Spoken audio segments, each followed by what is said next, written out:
right, YouTube. Everybody has been talking about this mid-season 11 patch, saying this is the worst patch in the game. This does nothing. We need 6v6 immediately. What are the devs doing? What are they smoking? I can't believe this. And then there's me, who agrees with a lot of the things that people have said. Myself included, I barely ever tweet any sort of big opinion on like any patch because I'm usually wait and see. I'll play it out and then see how I feel. But when I saw this patch on paper, myself included, I was like, okay guys, what are we doing? I think I said something like, I really enjoyed the season 9 changes. I legitimately did. I played like 600 games of ranked that season when they first buffed all the HP and the projectile sizes. And I do believe when people first saw that patch, because it got leaked early, people were like, what the hell are they smoking? And then when most players played it, they're like, you know what? The devs kind of cooked there. And then from there, they kind of iterated in an interesting direction. There's still like pain points and frustrations, mostly around tanks ever since then. Being annoying, being hard to play, being counter swapped. It's caused a bit of a rumble. And then some people justifying that 6v6 is the way to solve that specific problem. With this mid-season patch, what happened? You know, you look at the patch notes, I can't look at them in game, but they gave every tank buffs across the board. You know, even made Ana specifically sleep dart last less time against tanks. They made the DPS passive less effective on tanks. They really swung for the fences here. They're like, we hear your tank frustrations, so let's try this approach where we make them super, super good. And since yesterday, I was like, I don't know if I like this. I played 10 hours of Overwatch yesterday, and I can tell you, from my perspective as a support player, I've sort of felt the difference. There's a couple of outliers, like I think Zarya and D.Va are very good on this patch with those buffs. Some of the other tanks didn't actually benefit from them that much. Orisa arguably also got a little worse on the patch because they also buffed armor as well. Even though she has a lot of armor, her damage sucks even more against armor. She actually was able to headshot with the spear, which was a bug, but they removed that today. I think Orisa's a big loser in this patch. Zarya and D.Va were a bit winners, but other than those outliers, not a paid message, not a Corpus shill, not a doomer, but I didn't feel too much of a difference. That's my honest answer. From the support perspective, the playstyle adjustment was that my tank was so strong that I'm able to just enable them. I sat there, pocketed the shit out of my tank. I was able to play a lot of Ana yesterday, mostly because, you know, with all the armor, you know, they gave her Macho so much extra armor. Orisa has a lot of armor, Malga's armor, Ryan's armor. A lot of tanks have armor. Ana, by the way, ignores all armor. There's some big winners and losers in this patch. Ana does full damage on armor. Baptiste does way less now on armor. Instead of doing 75 damage, I did 45 damage because it removes 10 damage per bullet. A big L for Baptiste's damage on them, but Ana, winner. So that's why I probably enjoyed it a bit more. So very biased in that perspective. It's an okay patch. They swung for the fences. It's not game breaking, number one. But number two, even though it's not game breaking, I still don't like the direction that they buff tanks like this as a big power creep. Because number one, if we want to address the pain points, it's, you know, it's just not fun. Granted, tank is a pretty hard role to make fun in any sort of game. I've said this a lot of times. However, it's not fun when you're like a ball player trying to bait out the Sombra cooldown and like, you know, the enemy DPS having to swap to Sombra and then just hunt you down because that's the gameplay loop in order to slow down the Titan tank because you're, you know, that big target that they have to shut down because you have arguably the most impact in the game. You can disincentivize counter swapping, number one. I really do think you can revert retention on ultimate charge when swapping, right? So you're not rewarded. I didn't really like believe it so much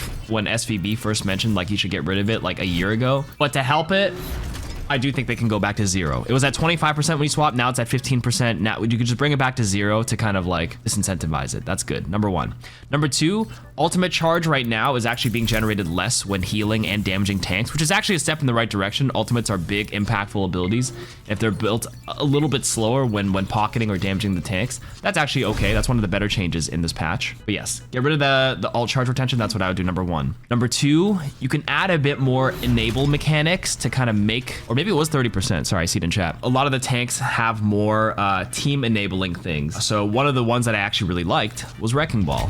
The fact that you have the agency to actually grab adaptive shield, but turn around and reward it for your team is actually kind of a nice change. I know a lot of ball players, they don't really like use it that much, but that's actually like the stuff I want to see rather than just keep press number, make go up. Like the change with D.Va's Matrix going up another half second is actually very strong, which is what I was saying earlier. Zarya and D.Va very good right now. So yeah, less about just pressing numbers going up, and more like ability blending like this, where you can, you know, give them more HP. Hog, notoriously like a selfish hero. Something about, you know, enabling the team in that capacity. In addition, people don't like inhibiting abilities. They are a necessary evil, but maybe the frequency of them can be adjusted, or the skill factor being adjusted, or something like that. In any case, those are the two things I would do for now. Reduce the incentive to counter swap by removing the ultimate charge on swap. Number 2, utility for the team, whether that's to enable them with like little like shield buffs like this with Wrecking Ball, not just you know, a super selfish tank like Roadhog. Like a Winston can also be like pretty enabling, you know, jumping in, bubbling it off for the team, but Hog doesn't offer anything besides the pig pen, which most people ignore unless the Hog, you know, throws them over it with the hook, and then start from there. I saw Jake's take where he's actually enjoying this patch because counter swapping is kind of the point of the game, because you're not locking in a hero for the entire match, and being able to swap is part of the game. So heroes who have the flexibility to swap to all the heroes based on the game state and the map and the choice is like part of skill representation, in my opinion. So Jake has a point there. But unfortunately, the majority of the player base is unable to play the game at a level where they can play that many heroes to a similar level where that is a viable option. Like Jake can flex to a gazillion heroes, same with SK and many flex players. But if you are literally enjoying the game because you like one hero and that hero doesn't do too well based on the state of the game and the meta and what they're picking, it can be a very frustrating experience. So those two things, plus the thing that I would change or at least try out, is this quick play hacked event coming up soon, which the devs are attempting to solve this issue without going back to 6v6 with pickable passives. I assume every time you're back in the hero spawn, each individual hero will hopefully have 3 augments or 3 choices, maybe more, maybe less, to pick a passive or an effect that'll last your life until you come back to spawn and decide to switch if you want to play the same hero. So for example, Junkrat. If I'm forcing Junkrat right now on this patch and they have a Pharah, because Pharah is very good, it's not very fun for the Junk player. If you're Jake and you can swap to many heroes to help hopefully deal with it, it's fine. But the majority of players can't do that. So maybe you have a pickable passive here back in spawn where you can maybe take less splash damage or something like that. Things like that can actually, you know, be a decent viability. So I'm excited to try out the quick play hack to see if that can help solve some of the pain points. The TLDR patch doesn't break the game. It's not great. Tanks are very strong. Outliers, there's some outliers, and those are the 3 things I would do. The next part of this is my thoughts on 5v5 versus 6v6 very quickly. I think both games are fine. I enjoyed 6v6. I actually enjoy 5v5, believe it or not. The game is fun. I'll play it. And also I want to pay my bills and my mortgage, so like I'm gonna have to play both regardless. That's the truth. Some people are very all or nothing right now. It's kind of funny. But for the Pro 66ers, I do think having 2 tanks can alleviate some of the tank pressure that some of the tank mains are frustrated about. And you trade one problem for another. You'll reintroduce other problems that will have to be addressed, whether they're gameplay related or logistical, such as queue times. That's probably one of the major drawbacks. What happened in Overwatch 1 was that DPS had like 20-minute queues. That's something they're gonna have to figure out and how to tackle. They did some weird stuff, even when the game was still pretty popular, right? In 2018, 2019, with like the ticket priority system. Didn't they do like a ticket system to kind of force people to flex queue and play other queues, and you get priority passes or something to help solve queue times? And you can argue, even back then, Overwatch as a whole probably had bigger player base. But in any case, you trade one problem for another. Sure, you might be able to alleviate some of these. If you tweak all the other heroes, I'm sure it could be fun again, 6v6 for sure. If like, you know, heroes that were released in Overwatch 2 were tweaked for the 6v6 format. But we also have to like remember nostalgia is always temporary. The feeling is always temporary, and it's up to the iterations afterwards if they went back for a 6v6 mode on like, you know, whether the game has longevity. And who knows, maybe in a year, if they ever did walk back to 6v6, other problems start like passing through the cracks, and then we have to address this issue and that issue. It's a never-ending cycle. So that's why I'm not very like pro 6v6 or pro 5v5. Now, talking about the patch specifically right now, I'm going to talk about who the biggest winners and losers are in this patch very briefly. Number 1, D.Va. Big winner here. The extra half a second on Matrix is like a big relative increase in your uptime for Matrix. It allows you to eat the entire like Mauga cardiac arrest button, which is nerfed from 5 to 3 seconds. Like, and her entire burst combo got buffed a lot with the 30 extra damage on micro missiles.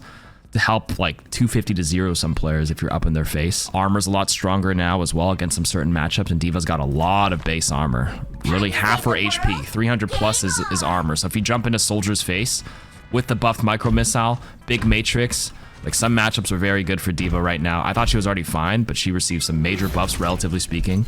So she is very, very good. Doomfist, I ran into a few Dooms. Like having extra like overhealth, actually kind of nice for sure.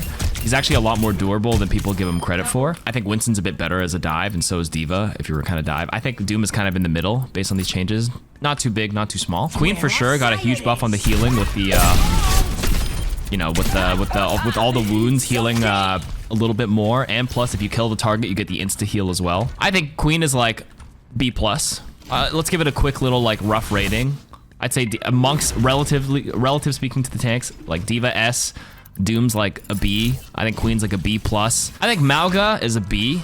Every single person on Twitter was freaking out on this Cardiac, saying this was like, you know, a crazy buff and Mauga's gonna be perma meta, but I disagree. I don't think even Mauga's even S or A tier. I think he's just in the middle. He's fine, but like his Cardiac is a lot easier to play around because the uptime of it is way down. It's cut down by like 40%, like almost half of it. And then the team play aspect of it, I mentioned it in yesterday's video with like, you know, enabling team with Cardiac is cut in half too, because Cardiac doesn't give as much to your teammates now. It matters a lot. It's the timing, it is a lot more brutal. So I would give him just like a B. He went down a tier.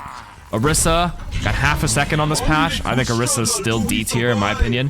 Fortify does last a little bit longer now to cycle your abilities. If you spin first, play around cover for a bit, and then press Fortify for a little bit. I have 2, 1, and then I can mitigate again. So Orisa is pretty tanky, won't lie, but we look a little bit of the math on the armor change as well. A lot of times, like obviously if you can like go throw a spear at a squishy, is very good. A lot of times if like there's no other viable target, you do have to spam the tank a little bit more. And Orisa got hurt a lot by the armor change specifically. 18% loss in DPS with her primary weapon. And if you headshot them, it's like 23% worse as well to non-tanks. And then against tanks, it's 18% and then 10% if you are hitting them for armored tanks in the head specifically. So Orisa lost a lot in terms of her offensive prowess by just spamming the enemy tank a little bit. Like let's say hypothetically in the Mauga matchup, yeah, you are going to shoot the Mauga for a little while until you can find someone to spear in the distance and try to kill them. That's big. I forgot to mention the Queen stuff. Queen Scattergun is a little bit nerfed, specifically when you're headshotting armored tanks. But a lot of times you are looking for opportunities to, you know, knife some squishies and whatnot. So it's not too big of a deal, but Orisa for sure. Relative to all the other tanks receiving all these power buffs, I don't think Orisa's very good. Ramatra, also a big winner. I'd argue Ramatra's pretty good, like A tier right now. He got like 75 more armor. This guy has 825 HP in this form.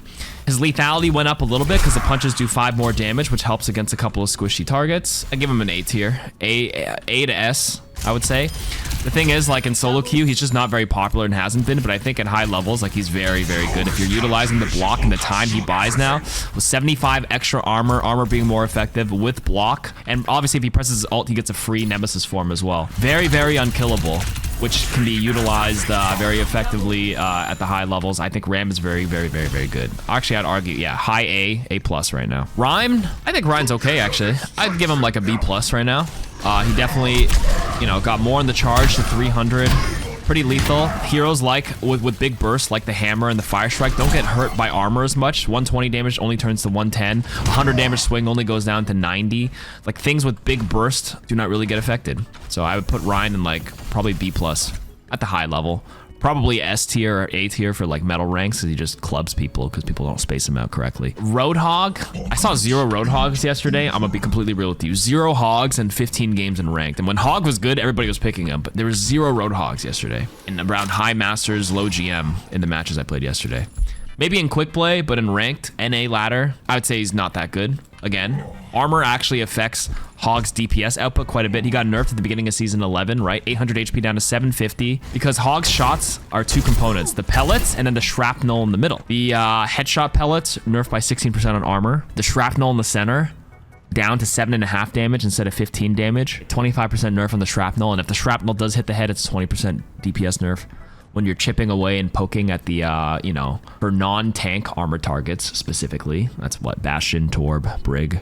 Not too many, but against other tanks, the shrapnel Can affect his poke damage a little bit. I will say Pigpen's a little better, so I don't know. He's kind of in the middle. I think Hog is just solo Q, maybe low B tier. Sigma, I think Sigma's still pretty solid. The bigger change was the combo with the Rock. The fact that the Rock does 40 damage more, there's a lot of like, you know, 250 HP heroes that end up getting close to you. So the fact that you can rock them now, primary and melee and kill, that's a very lethal combo. So he's a lot more threatening. People decide to get up to his face. Because one of the ways to, you know, challenge a Sigma is a lot of times get up to his face, so you're forcing him to shield dance a little bit. Because if you play it at his effective range, which is spacing in the distance, you'll lose this.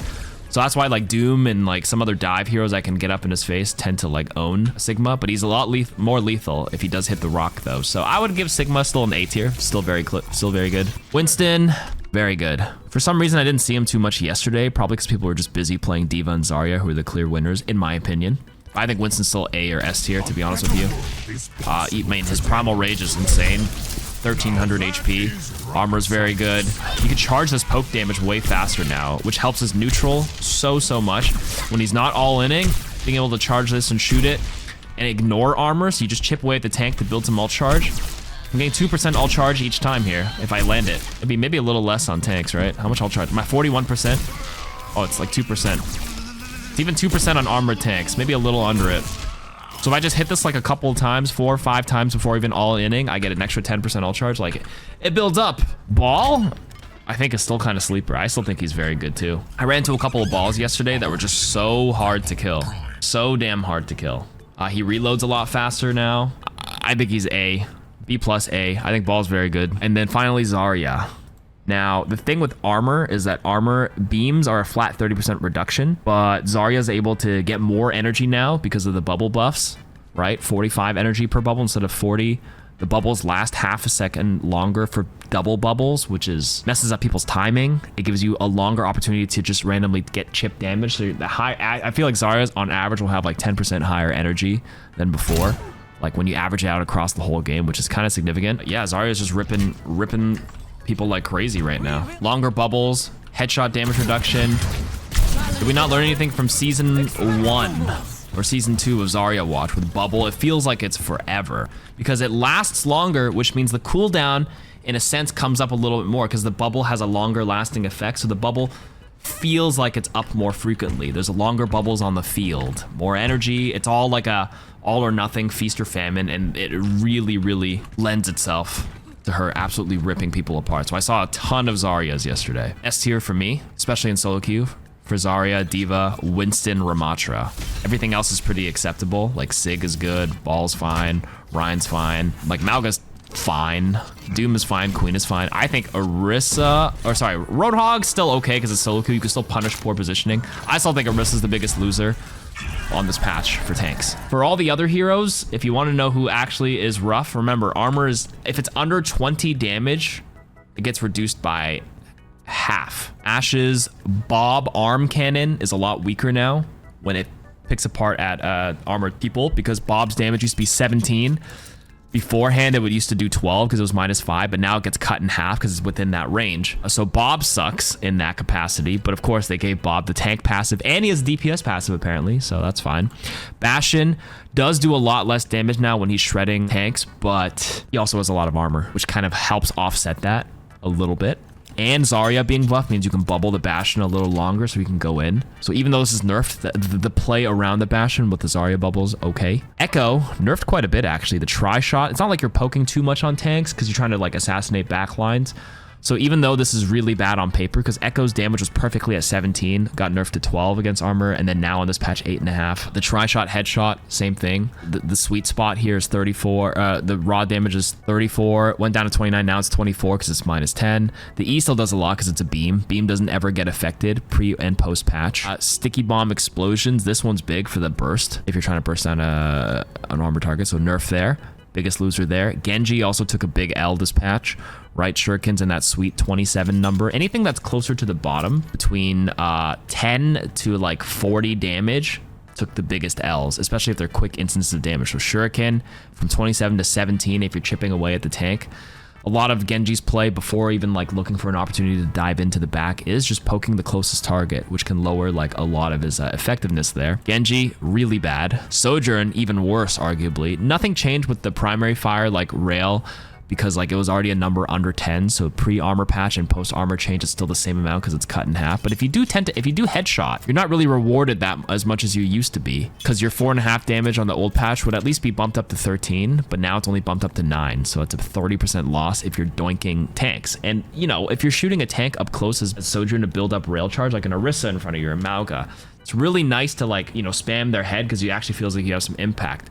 But that's really bad. So I think Sojourn is hot take, like low C tier, close to D tier as a DPS. There's so many better options.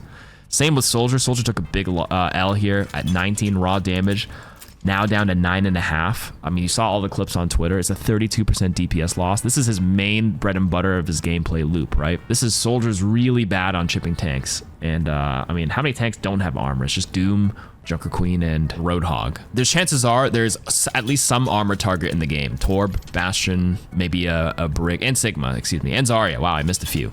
But there is a high chance you'll be shooting some form of armor at some point, especially with D.Va being very good. So like, big loss to Soldier in that specific matchup. And even if he headshots, right, it's still like a big 10% loss. Sombra as well. I mean, the body shot, nothing changed, but with the headshot, pretty big loss. Torb, I highlighted the secondary fire because a lot of times if you are up close, if people get really close to you and close the gap, you do shoot your shotgun. And if you shoot your shotgun in like a close range tank, it's not that great. You're probably better off just primary firing up close. Torb turret, also a lot of tanks do take the first bit of the Torb turret before it gets broken, and it does like nothing on it now.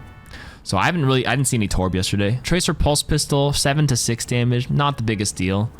Tracer doesn't normally focus the tank for the most part until you're cleaning up at the end. But like if you're trying to like, I guess, headshot the Brig or the annoying Torb, if there is one, or the Bastions, you just do a little bit less. We're ignoring Widowmaker here because like who the hell is SMGing on Widow? And then for the supports, the biggest two losers are Baptiste and Lucio in terms of their damage numbers. For me, Baptiste normally does 25 raw, 75 damage for triple body shot, down to only 45 damage for a body shot for 3 shots, 15 damage versus 25 damage, 25% loss in the DPS. The headshot's not as if, obviously, it doesn't, you know, it scales, is it linearly? Regardless, doesn't fall off as hard. Lucio, Sonic Amplifier, that's his primary fire. The chip damage poke is down by a lot, 30%, when you're just like spamming down a choke and it tags an armored tank or whatnot.